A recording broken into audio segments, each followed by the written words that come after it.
Every now and then, some kind of new anime comes out, something that feels very, very different from the rest that airs that season. It might not get a lot of attention at first as it airs, but then around the halfway mark of the season, something just clicks. Then suddenly, your favorite AniTubers are talking about it, strongly recommending it to everyone able to see that video. And if you're one of them, you check it out too. And then you fall in love with it, and then proceed to recommend it to everyone else. In January of 2021, which feels really far away now that I think about it, that anime was Wonder Egg Priority. Wonder Egg Priority was a very special anime to me. I absolutely fell in love with the premise and the characters right at the second episode. It was refreshing to watch and had a very strong message to tell. In my eyes, I could already see this as anime of the year. But little did I know that this show would eventually lure me into a false sense of security, pull the rug from under me, and then proceed to beat me unconscious. This anime invoked a strong villainous feeling inside of me, a feeling that I have never had towards any other anime before. This is the Wonder Egg Tragedy. If you aren't quite sure what this cute little anime is or need a refresher, let me guide you through it, so there will be spoilers ahead. Wonder Egg Priority follows Ai, a young reclusive girl who doesn't go to school anymore for reasons we'll learn soon enough. One day while out on a walk, she encounters a strange talking bug that says it to be able to grant any wish she has so long as she's able to do something for it. It leads her to some weird underground arcade where she meets the real people behind the talking bug, Aka and Uraaka. They give her an egg with a weird number on it, don't elaborate further, and send her off. That same night she ponders the egg a bit and decides to set out for a walk, only to find herself in an entirely different space. This is what I'll call the dream world.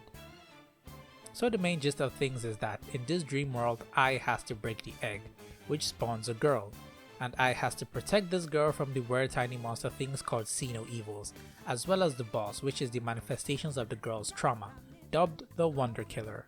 These dream worlds sort of function and have rules like some kind of game.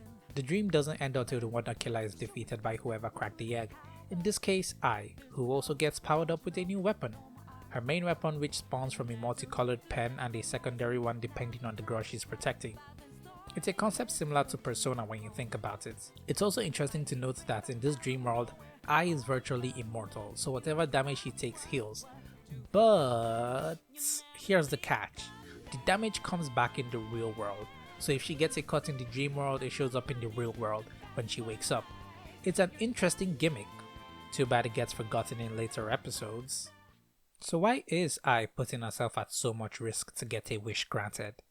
Well, it turns out that this is all to bring back her friend Koito, who unalived herself one day in school, traumatizing Ai and causing her to stop going to school.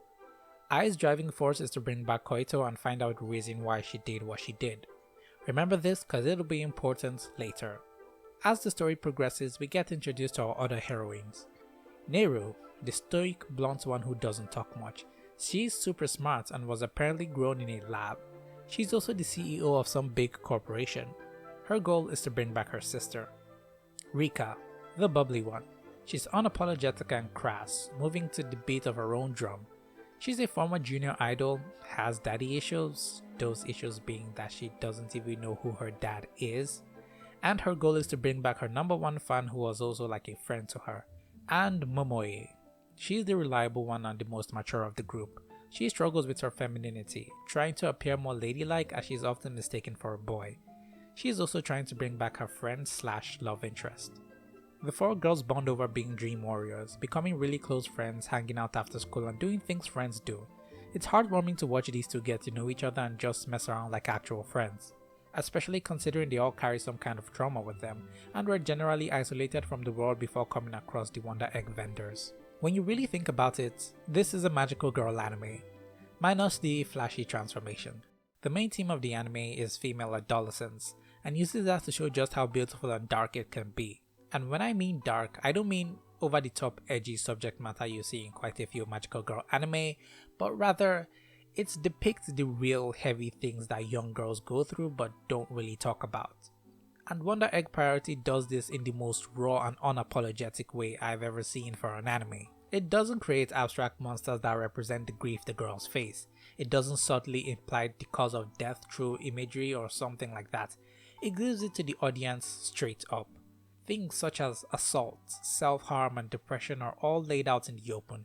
It makes you look at these things and tells you not to avert your eyes from them. I really like this direct approach to the subject in its own way. And this sort of thing applies to our heroines too.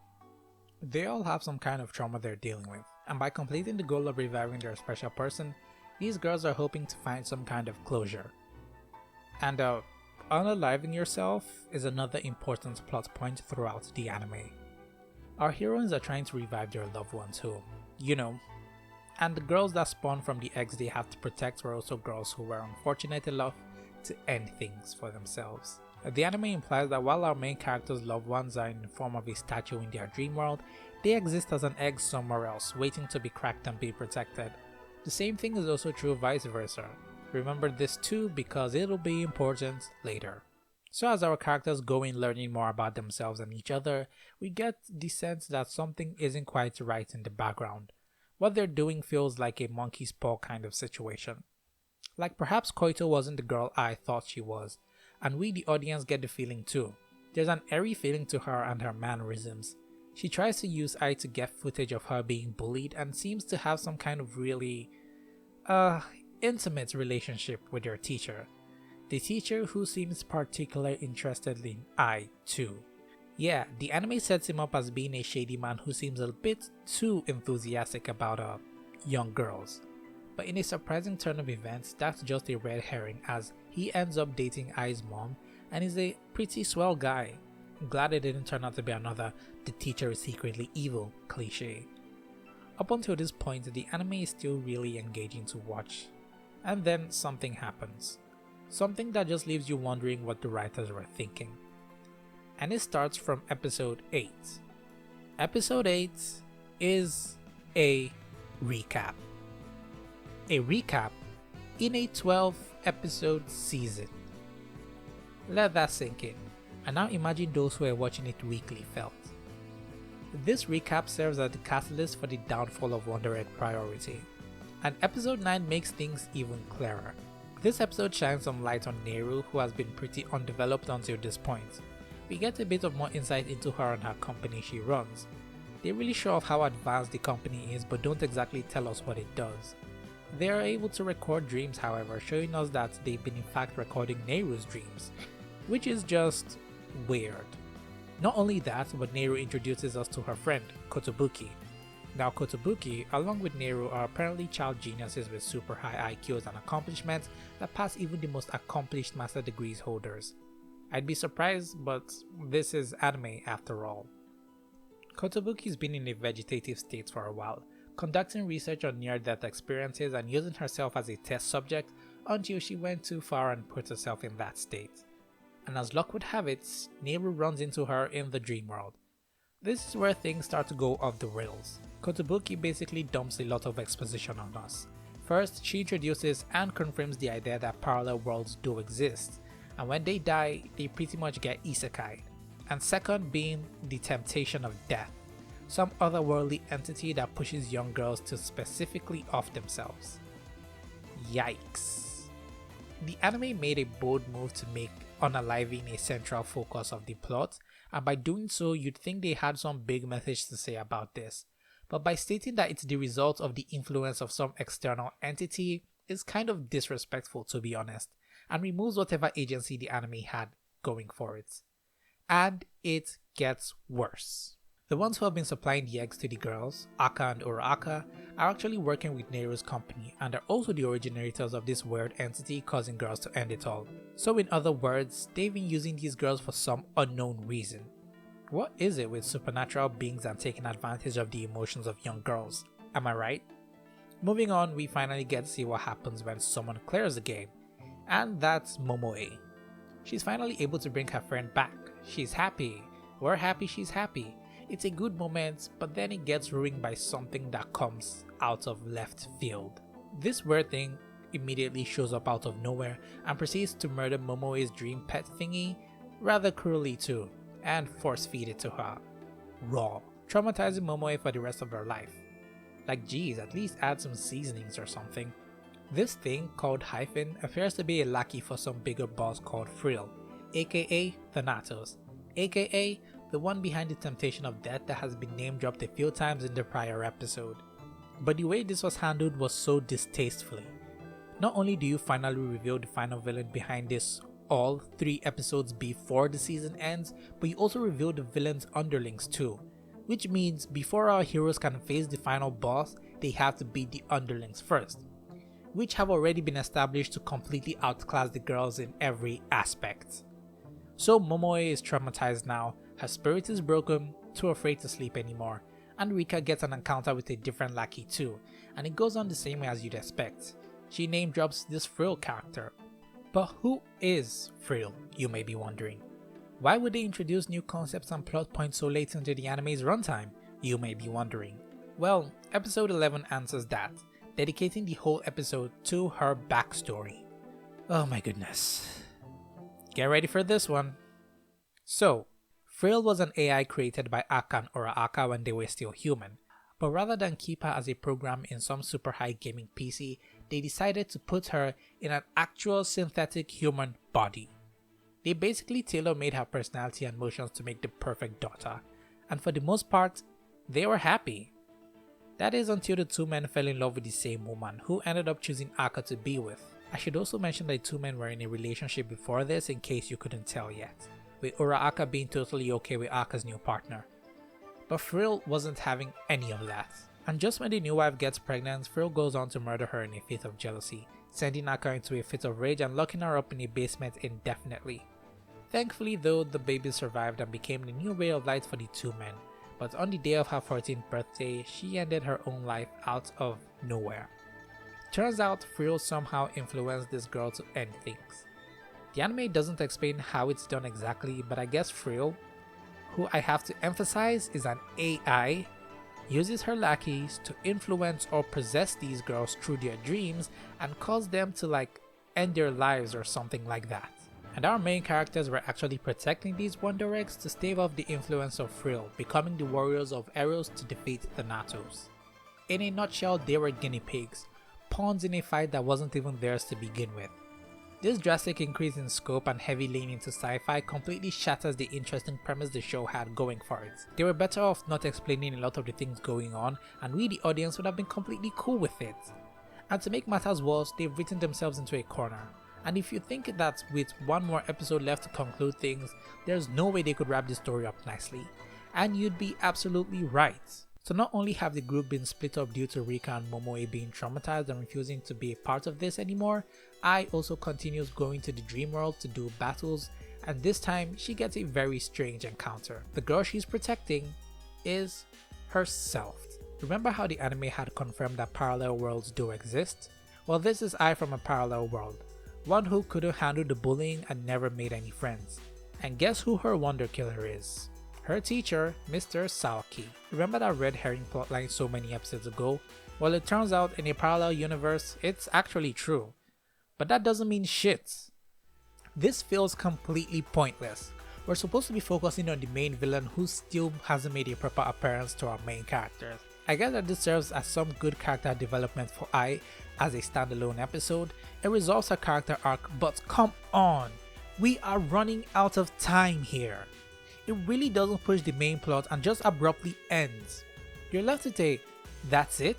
as you scratch your head wondering what to make of what you just witnessed. Remember, this was supposed to be the last episode, episode 12, but shortly after, it was announced that there would be a special episode which would be the true final episode and claimed to tie up the anime story. And oh boy, it was definitely the anime finale of all time. For starters, we wouldn't get this special episode until the 30th of June, 3 months after the last episode aired. So clearly, with all that time they had, they were gonna make things up for the audience, right? I mean, they did push this special to be an hour-long episode, so that was a good thing, right? Right? No. The first half of the special episode was a recap. The first half of the special episode was a recap. A recap. Why? I heard that the anime was riddled with production issues. outsourcing a lot of the animation to foreign studios and indie animators from around the world. But even then, a lot of the scenes just felt off. Some would drag on for a bit too long, leaning on uncomfortable, and others would awkwardly have this zooming and panning that would just pause before characters would actually say anything. And this running animation was definitely an animation. Even if you wanted to overlook the animation and focus on the writing, you'd still get pissed off. When the real episode finally starts, we get to see what our characters have been up to after that abrupt end. Nehru, after finally clearing the game, just gets up and leaves, not telling anyone about where she was going and why she was leaving. I, just as confused as the rest of us, goes out to find out what happened but runs into another girl that looks just like Nehru. This is apparently her little sister Iru, who tells Ai to piss off. But wait, there's more. Remember Kotobuki, Nehru's friend? Apparently she's back, but this isn't exactly her. It's her from a parallel world who's just here now, I guess. And she drops the bombshell on us that Nehru is in fact an AI too, built in the image of Iru, by this world's Kotobuki. Why? Hell if I know. And now she's just gone off to do whatever the fuck she wants, befriending Frill in the process. So after hearing this, you can obviously get that Ai and Rika would set out to look for their best friend, who they love and care about and would like to see again, right? If only it was that simple. They both just say fuck it and abandon her. They aren't going to risk their lives for someone that isn't even human. This is by far the worst decisions the writers could have made in the entire show. I can overlook everything else, but this is where I draw the line. How do you write a character who, after struggling with loneliness for so long, finally gets to make genuine friends who she loves and cherishes? How do you write such a sweet girl who is always ready to support her friends suddenly choose to abandon a friend out of nowhere? This is way out of character, and it makes matters worse. When Nehru finally decides to call Ai, she doesn't pick. Why? This is the girl who risked her life in a dream world to save a friend, but suddenly will go out to search for her real friend? Like, come on. Speaking of that, I'm sure you're wondering what happened to the girls they finally saved, yeah? Well, it turns out that bringing the girls back from death actually pulls them from another universe, so they don't even recognize or know who our girls are. What a jab in the guts. I get that this was meant to be bittersweet, but this just opens up even more questions. Also, remember Koito and the reason behind her death? Well, it turns out that she had threatened their teacher to come to the roof to meet her, and if he didn't, she'd falsely accuse him. And just as he was making his way up to her, she lost her footing and fell.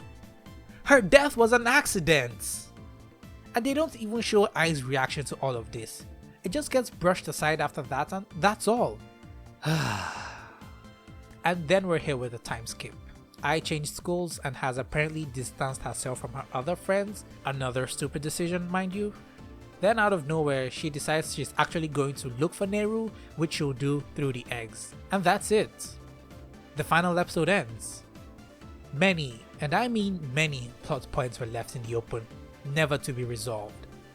What are the Warriors of Eros? What happened to Frill? What's she going to do with Nehru? How will they defeat Frill? How did Kotobuki hop dimensions? You can't just introduce new plot points to the final episode and call it a day. They pretty much shot themselves in the foot when they decided to switch up from a coming-of-age story to a sci-fi battle with 10 times more stakes than it initially was. You could remove Frill altogether and it wouldn't change anything. It's so bad, I don't think a second season would save it. A second season which, by the way, they've gone on to state they had no plans of producing. It's honestly heartbreaking to see the way this anime was handled. It had so much good things going for it, but ultimately bit off more than it could chew. I, along with a lot of others, left this anime with an incredibly bitter taste in my mouth. It's the only anime I can recommend just watching the first 7 episodes, then writing fanfic on how it ends, because from then on, it only goes on to disappoint in a way that's almost unforgivable. It's a problem most anime originals tend to have when you think about it. It's an anime that would definitely benefit for some extra material that wraps up the many plot points, in the form of a manga, a video game, or even a light novel. Just anything to give this story the conclusion it needs. But who knows? Maybe a decade from now we'll get something like Wonder Egg Priority Sisterhood. But until then, those 7 episodes are the way to go. This has been quite the video to make. Hopefully the algorithm is nice enough to me to get this out there. And if you're still here and you enjoyed the video, consider dropping a like and maybe subscribe too so you don't miss out on future content. This has been your very favorite slice of bread, signing off.